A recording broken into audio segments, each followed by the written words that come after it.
David plans to cover the floor of his room with new material. Okay.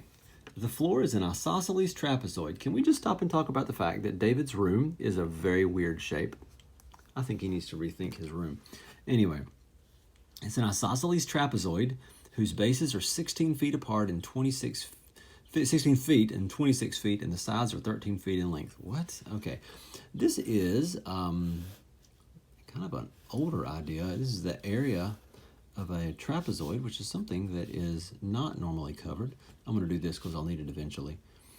And if you're like, I don't remember this one, when I write the formula, you'll say, oh, that looks at least vaguely familiar, I hope.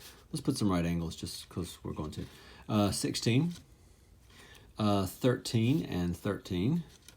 And this entire thing is 26, which means this is 16, and this is the extra 10, but it's cut in half, so 5 and 5.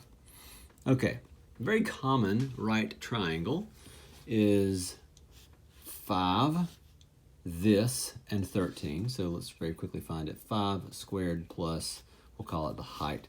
Height squared equals 13 squared. Height is 12. Trust me, it is.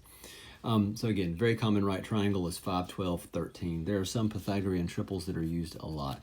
So we need to figure out the area of this trapezoid. And the area of a trapezoid is 1/2 height, first base plus second base, base 1 plus base 2. And that's why I had to find this distance here. I was thinking ahead, knowing I had to go there. So I have 1/2, 12, 26 plus 16 in no particular order. That gives me, that's 6 times 26 plus 16, and I have 252. All right, and you might say, yay, we found the answer. They did it again. I hate it when they do that.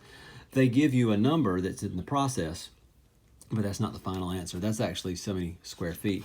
But you're going to cover this floor. Well, David's going to cover his really bizarrely shaped room floor with this little material that's an area of 2.5 square feet. He can cut them however he wants them. So we're going to basically take that 252 and divide it by 2.5, and we're going to get something, and that something, I actually have already worked this one out. It is 101-ish. It actually is 100 and some decimal, but you would need the extra piece to cover what you needed to cover, so 101.